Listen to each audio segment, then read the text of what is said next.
மாலை வெயில் உடம்புக்கு இதமாக இருந்தது. ஜிலுஜிலுவென்று வீசிய காற்றை அனுபவித்த வண்ணம் அலைகள் அடித்து ஓயும் மேட்டில் நுரையுடன் கூடிய நீர் கால்களை வருட்டி கொடுக்க சில நிமிடங்கள் நின்ற ரமணன் கொஞ்சம் நடந்து ஒரு பக்கமாய் உட்கார்ந்து கொண்டான். சற்று தொலைவில் ஒரு இளம் ஜோடி. அவளுக்கு தண்ணீர் என்றால் பயம் போல. வரமாட்டேன் என்று சண்டி பண்ணியவளை நான் இருக்கும்போது என்ன பயம் என்கிற தினசில் அனைத்து தண்ணீரிடம் இழுத்துச் செல்கிறான் அவன். என்ன ஒரு அந்யோன்யம்! பார்க்கவே அவனுக்கு பிரமிப்பாக இருந்தது. அலைகள் வந்து காலில் மோதும் சிலிர்ப்பில் அவள் துள்ளுகிறாள். அவன் இதுதான் சாக்கு என்று இன்னும் இறுக அணைக்கிறான். அவள் சினுங்குகிறாள். அப்புறம் என்ன, அந்த அணைப்பை ரசிக்கிறாள். என்ன பரவசம்! இந்த மாதிரி ஒரு நாளாவது வட்சுவோடு பீச்சில் உட்கார்ந்து நிலா உதயமாகும் வரை சலாபிக்க வேண்டும் என அவனுள்ளும் ஆசை பூதமாகத்தான் படர்ந்திருந்தது. ஆனால் நடப்பதற்குத்தான் வழியை காணோம். சொன்னால் சிரிப்பார்கள். கல்யாணமாகி முழுசாய் மாதம் 1 பூர்த்தியாகிவிட்டது அவர்கள். இன்னும் ஒரு மாலை பொழுதை கூட, ஒரே ஒரு சாயங்கால வேலையை கூட அவன் வட்சுவோடு தனியாய் கழிக்க முடியவில்லை என்பதுதான் நிஜம். வட்சு அவனுடைய வட்சு குட்டி. தேய்த்து வைத்த வெங்கல குத்து விளக்கு மாதிரி அவள்தான் எத்தனை அழகு! சாட்டை சாட்டையாய் கை கால்கள் அளவான உடற்கட்டு, காம்பஸ் வைத்து வரைந்த மாதிரியான வட்டமுகம், சொப்புவாய். அப்புறம் எதை சொல்ல எதை விட, எனக்கு இப்ப கல்யாணத்துக்கு என்ன முடை? விலைவாசி விற்கிற அழகுல குடும்பத்தை உன்பாடு என்பாடுன்னு கரையேத்தினா போதும்னு இருக்கிற நேரத்துல புதுசா ஒருத்திய கூட்டி கொண்டு வந்து அவ பொறுப்பையும் எண்ணத்துக்காக சுமக்கணும்.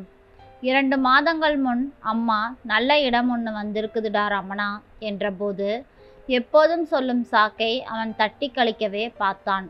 நன்னா இருக்குடா நீ சொல்றது. குடும்பம்னா 1000 இருக்கத்தான் செய்யும். வாசப்படி இல்லாம வீடு ஏது? அதுக்காக கல்யாணம் வேண்டாம்னா எப்படி?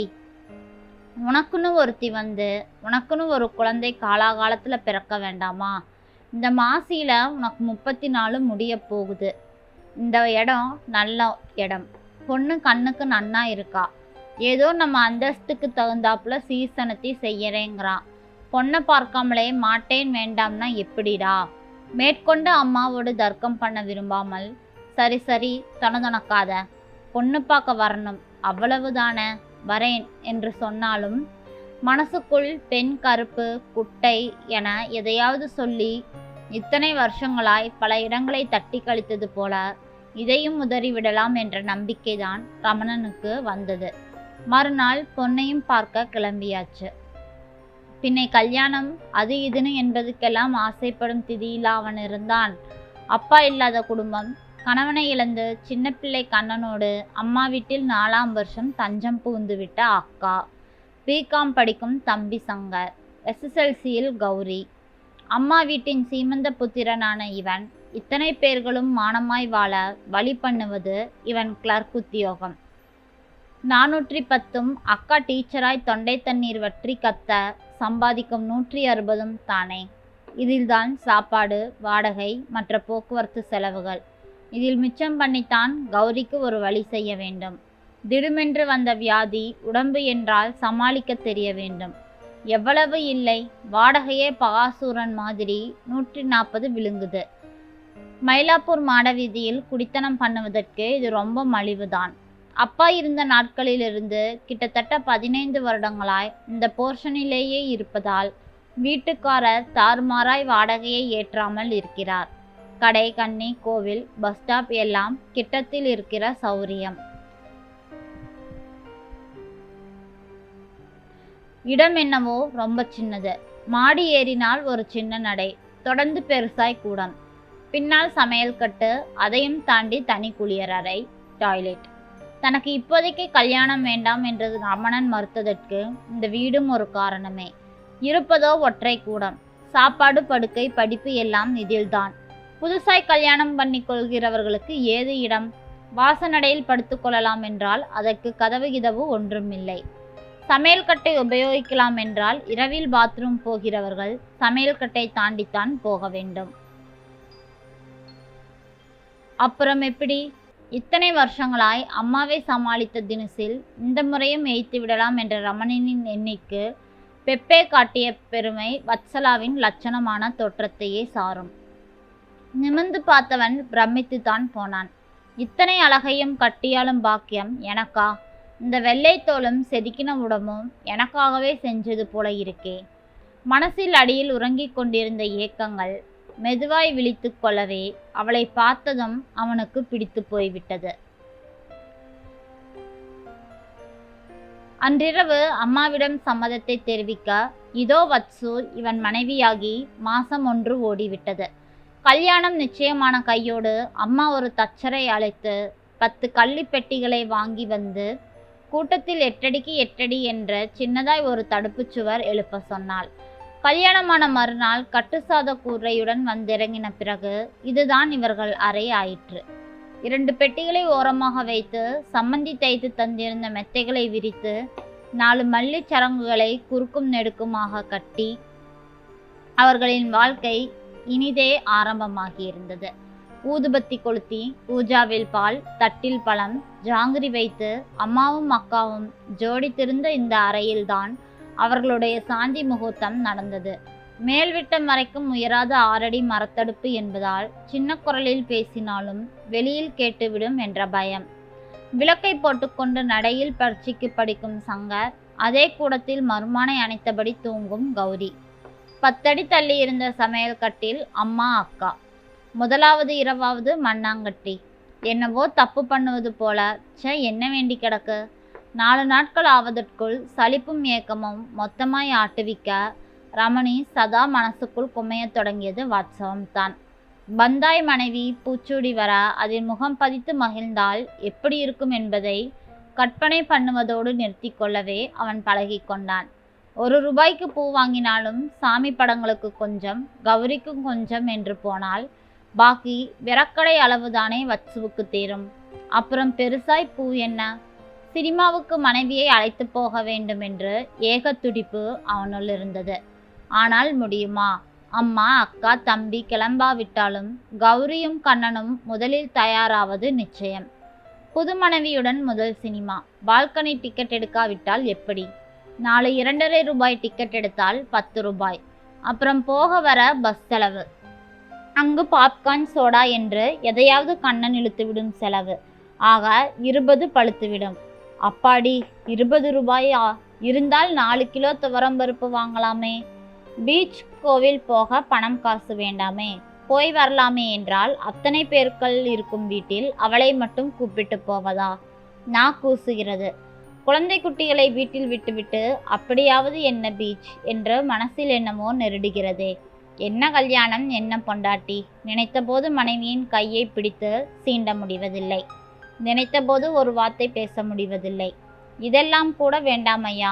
ராத்திரி படுக்கும்போது நாள் பூராவும் பிரிந்திருந்து விட்டு புது மனைவியோடு சேர்ந்திருக்கும் போது மனுஷன் ஒரு கொஞ்சலான வார்த்தை சொல்லி விளக்கு வெளிச்சத்தில் அவள் முகத்தை கையில் ஏந்தி ரசிக்க முடியவில்லை. அப்புறம் என்ன கல்யாணம் வேண்டி கிடக்கிறது? கிசுகிசுப்பாய் காதுகொள் வத்சுமா, என்னோட வத்சுக்குட்டி என்றாள். ஐயோ வேண்டானா, அவளெல்லாம் இருக்கா எம்பாள். உன் பட்டுக்கு கைக்கு இந்த மருதாணி சிகப்பு எத்தனை? முடிக்க விட மாட்டாள். ஐயையோ, விளக்கை அணைச்சிடுங்கோ. பலகையில் இருக்கு ரகசியமாய் பதில் வரும். உடம்பு விலகி போகும். என்ன தாம்பத்தியம் டாப்பா.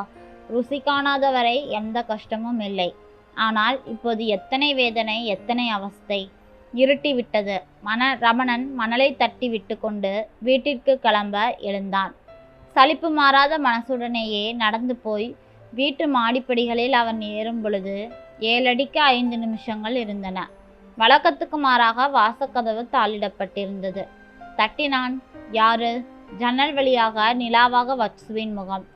நான் தான். கதவு திறந்தது. எதற்காக கதவை தாள் போட்டிருக்கேள்? சந்தியா வேலையே தானே. இத்தனை பேர் இருக்கிற வீட்டில் எவன் திருட நுழைவான்?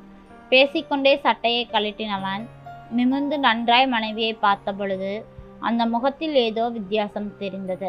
முகம் பளிச்சென்று அலம்பி பவுடர் பூசப்பட்டிருந்தது. வட்டமாய் ஒட்டுக்கள், ஓரக்கையில் மைத்தீன்றல். என்னவோ சொல்ல துடிக்கும் வாய். அலாதி துருதுருப்பு. என்ன சமாச்சாரம்? ரமணன் கூடத்தை பார்வையிட்டான். அம்மா எங்கே? ஓரமாய் உட்கார்ந்து தினமும் வயற்கூடை பின்னும் அக்கா எங்கே? மாமா பிஸ்கண்ட் வாங்கிண்டு வந்தியா என்று மறிக்கும் கண்ணனும்.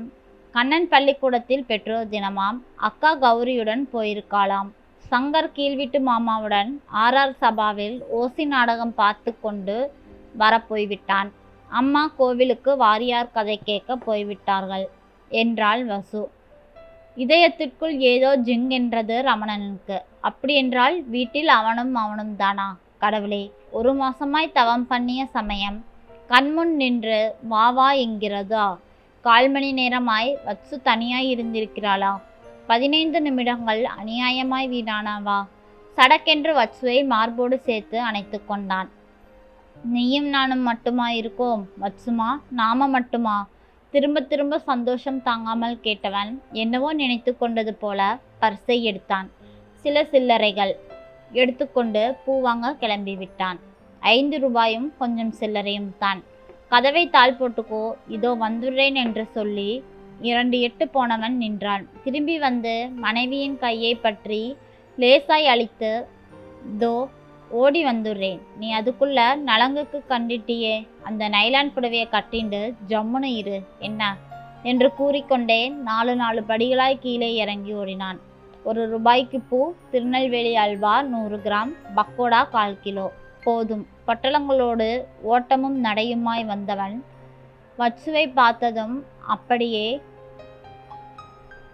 மூச்சிறைக்க நின்றான். அவன் விருப்பப்பட்டது போல வத்சு கிளிப்பச்சை நைலானில் குளுகுளுவென்று இருந்தாள். பரபரப்புடன் குளியலறைக்கு ஓடி 4 சொம்பு ஒட்டு கொண்டான். பவுடர் பூசி தலைவாரி வேஷ்டி பனியன் அணிந்து கொண்டு கூட்டத்துக்கு கட்டிலில் அமர்ந்தான்.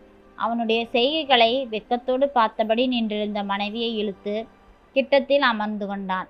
மார்பு படபடவென்றது. சின்ன பையனின் குறுகுறுப்பும் துடிப்பும் அவனிடம் இப்பொழுது நிறைந்திருந்தன. வத்சுமா, என்னோட வத்சு கண்ணம்மான்னு ஆசையா கூப்பிட்டா இப்ப இஷ்னு அடக்க மாட்டியோனா என்றான். அம்மாடி, இந்த அழகை விளக்கு வெளிச்சத்துல பக்கத்துல உட்கார வச்சுண்டு கண் குளிர பார்க்கணும்னு எத்தனை நாளா ஆசைப்படுறேன் என்றான். ஒண்ணுமே பண்ண வேண்டாம் வத்சு, உன்னை தோல்ல சாஞ்சுண்டு பயமில்லாம பேசி சிரிச்சுண்டு உன் மருதாணி பூசின விரலை என் கையோடு கோத்துண்டு அப்படியே மணிக்கணக்கா உட்கார்ந்துருக்கணும். அப்புறம் வந்து டி வத்சலா, வீட்டுக்கார மாமி குரல் திடுமென்று கீழிருந்து கேட்கவே வத்சு எழுந்து நின்றாள். என்ன மாமி? என்னண்ணா, இது சின்ன குழந்தை மாதிரி இதுக்கு போய் வருத்தப்படுறேன். நாம தான் ஆயுசு பந்தம் சேர்ந்திருக்க போறோமே. அப்புறம் இன்னைக்கு இல்லைனா இன்னொரு நாள் வராமையா போயிடும். போங்கண்ணா, போய் அந்த பெரியவரை வாங்கோன்னு அழைச்சிண்டு வாங்கோ. அப்பொழுதுதான் அவர்கள் வீட்டுக்கு திடீரென சொந்தக்காரர் வந்து விட்டார். அவனுக்கு வத்சு இப்படி சொன்னதும் தன்னை விட 8 வயசு சின்னவளாக இருந்தாலும் சமயம் அறிந்து ஒரு தாயாக மாறி அனுசரணையுடன் விவேகத்துடன் மனைவி பேசியதும் ரமணனின் மனசு சட்டென நெளிந்து போயது. இப்படி விட்டு கொடுக்க வேண்டிய சமயத்தில் விட்டு கொடுத்து, தட்டி கொடுக்க வேண்டிய தருணத்தில் தட்டி கொடுத்து தாம்பத்தியத்தை இனிமையாக ஓட்டிச் செல்வது இந்த பெண்களால் மட்டுமே செய்யக்கூடிய காரியமாம். எட்டி மனைவியின் நெற்றியில் மென்மையாக முத்தமிட்டு, நீ சொல்றது சரிதான், இன்னொரு நாள் நம்மளுக்கு வராமையா போயிடும் என சின்ன குரலில் சொல்லிவிட்டு மாமாவை வரவைக்க கதவை திறந்து கொண்டு ஓடின போது மனசு விவரிக்க தெரியாத சந்தோஷத்தோடு இருப்பதை ரமணனால் மட்டுமே புரிந்து கொள்ள முடிந்தது. ஒரு சில குடும்பங்களில் இப்படித்தான். நன்றி. இந்த கதை பிடிச்சிருந்ததுன்னா மறக்காமல் லைக் பண்ணுங்கள். நம்ம சேனலை சப்ஸ்கிரைப் பண்ணி உங்களோட ஆதரவை எனக்கு கொடுங்க. தேங்க்யூ.